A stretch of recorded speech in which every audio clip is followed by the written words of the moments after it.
आज हम पढ़ेंगे घन और घनमूल। किसी संख्या का 3 बार गुणा करने पर उसका घन प्राप्त होता है तथा किसी संख्या का 3 बार भाग देने पर दी गई संख्या का घनमूल प्राप्त होता है। जैसे 1 गुणा 1 गुणा 1 बराबर 1 अर्थात 1 का घन 1। 2 गुणा 2 गुणा 2 बराबर 8 अर्थात 2 का घन 8।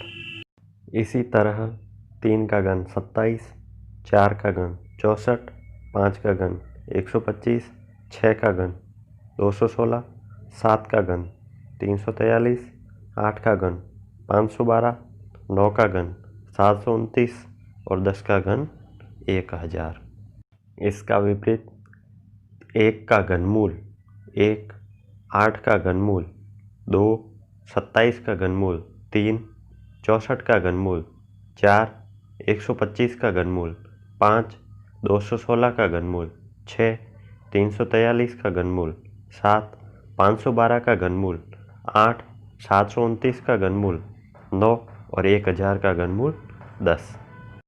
एक इकाई का घन जिसमें लंबाई, चौड़ाई और ऊंचाई या मोटाई तीनों बराबर होती है अर्थात तीनों भुजाएं समान होती है। एक इकाई का छोटा घन तथा उससे बनने वाले बड़े घन की तुलना।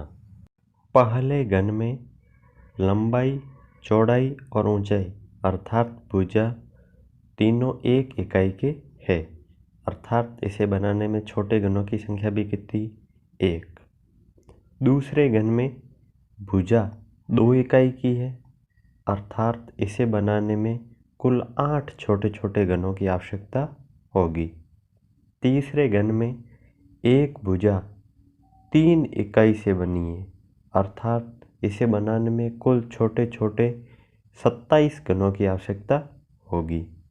चौथे घन में एक भुजा में 4 घन हैं अर्थात 4 इकाई की भुजा है तो इसे बनाने में कुल छोटे छोटे एक एक इकाई के घनों की संख्या कितनी होगी 64 अर्थात एक भुजा में एक इकाई के छोटे घनों की संख्या यदि 1 है तो बड़े घन को बनाने में लगे एक इकाई के छोटे घनों की संख्या भी कितनी 1 और यदि एक भुजा में एक इकाई के छोटे घनों की संख्या 2 है तो बड़े घन को बनाने में लगे एक इकाई के छोटे घनों की संख्या कितनी होगी 8। इसी तरीके से 3 इकाई का घन है तो 27, 4 इकाई का घन है तो 64, 5 इकाई का घन है तो 125, 6 इकाई का घन है तो 216, 7 इकाई का घन है तो 343, 8 इकाई का घन है तो 512, 9 इकाई का घन है तो 729 और 10 इकाई का घन है तो 1000।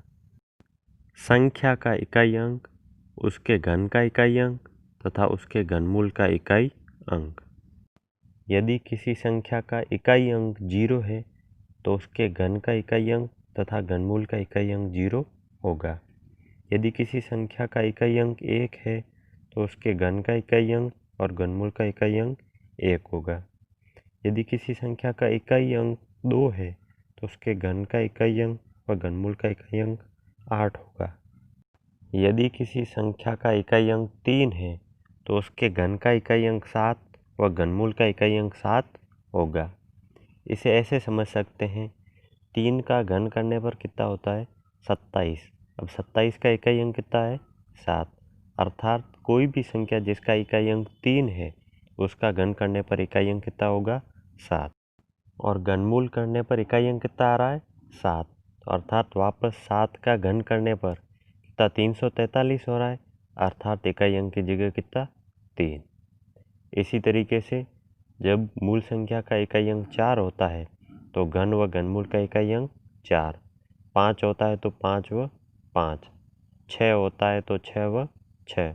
यदि किसी मूल संख्या का इकाई अंक 7 होता है तो घन का इकाई अंक 3 व घनमूल का इकाई अंक भी 3, 8 होता है तो 2 और 2 और यदि किसी मूल संख्या का इकाई अंक 9 है तो उस संख्या के घन का इकाई अंक भी 9 और घनमूल का इकाई अंक भी 9 होगा। इस सारणी से यह निष्कर्ष निकलता है कि सम संख्या का घन सम होता है तथा विषम संख्या का घन विषम होता है एवं सम संख्या का घनमूल सम होता है तथा विषम संख्या का घनमूल विषम होता है।